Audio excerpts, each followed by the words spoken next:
खेळले त्यांच्यासाठी एकदा टाळी वाजवा. जन्माचं सार्थक झालं बरं का जेवढी.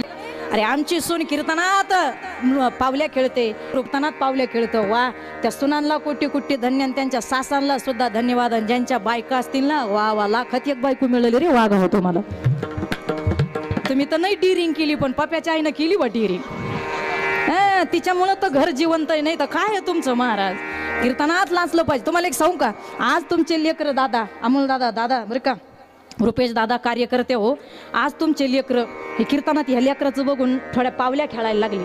लक्षात तुम्ही कन तुमच्याच का लय जीने करी तयार होतीन बा. आता काय खरं नाही महाराज. एवढे गोडवाने लेकर नृत्य केलं. ऐका महाराज, हा परमार्थ जिवंत ठेवला खेड्यापाड्यातल्या मायांनी ना आयांनीच. बघा नाही लेकरं किती गोड आणि पावल्या खेळतात. हे लेकरं किती भारी. या माय मावल्या रे आनंद इथंच हो. ती खेड्यापाड्यात बरं आहे. ते सिटीमध्ये गेलं ना, ती सिटीतल्या आईला जर म्हणलं चला 7 ते 9 कीर्तने, 8 ते 10 कीर्तने, तुमची दिदी पावल्या खेळण, हरिपाठात फुगल्या खेळण, ती शिकलेली आई तेव्हा तेव्हा विश्वबाई शीतलताई कसं बाई ते मंडपात जायचं, नाचायचं, पावल्या खेळायचं. बाई गावातले लोक काय म्हणतील बाई, शी बाई.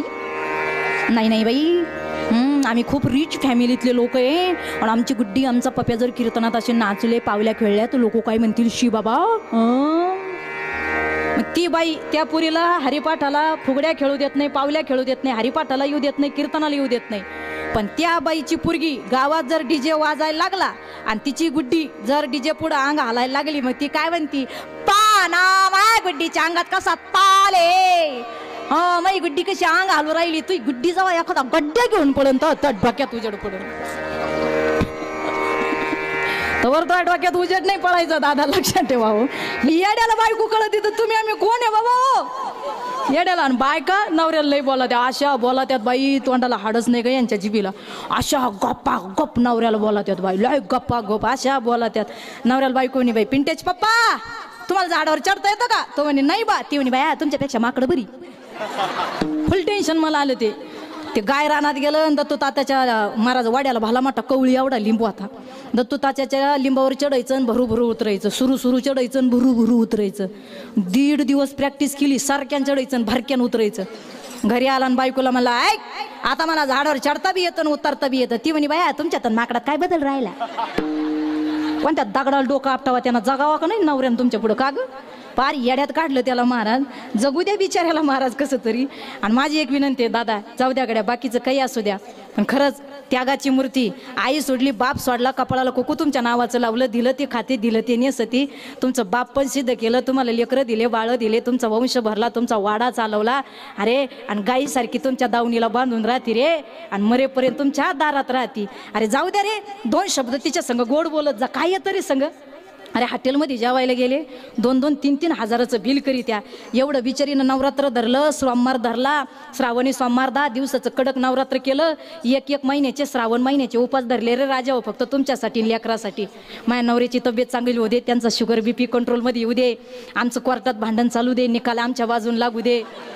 हा, माया पाप्याला पुरगी होऊ दे, माया पिंटीला पोरगा होऊ दे. अख्खे उपास दोकासाठी करती, स्वतःसाठी कधी जगलीच नाही रे ती.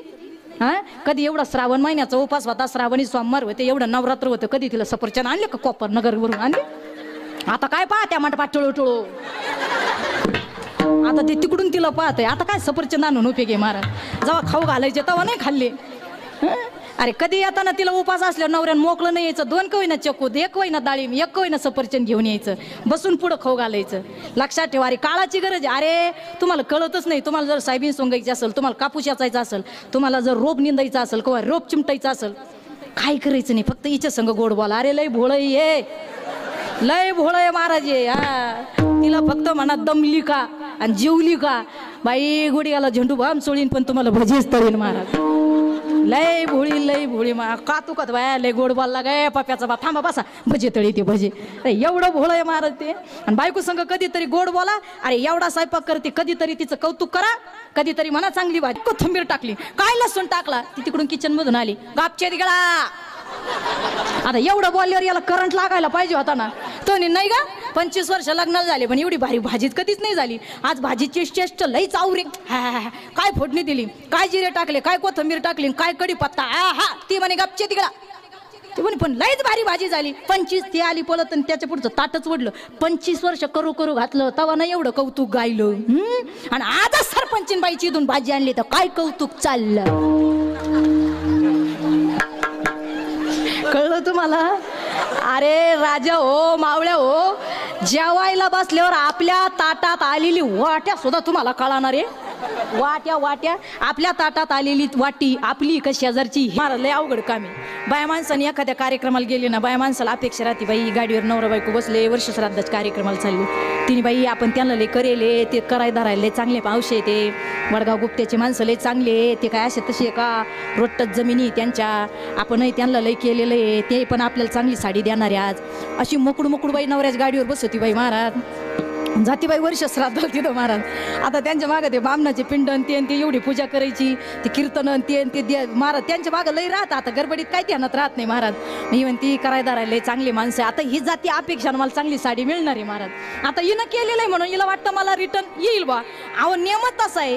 तुम्ही गुड बाय केलं तर आम्ही रामकृष्ण हरी म्हणणार आहे, तुम्ही हरिओम केलं तर आम्ही राम राम म्हणणार आहे ना. रिटर्न ऑफ द गिफ्ट तुम्ही केलं तर आम्ही करणार आहे. तसं महाराज ती गेली तिथं कार्यक्रम झाला पार महाराज 1 वाजले.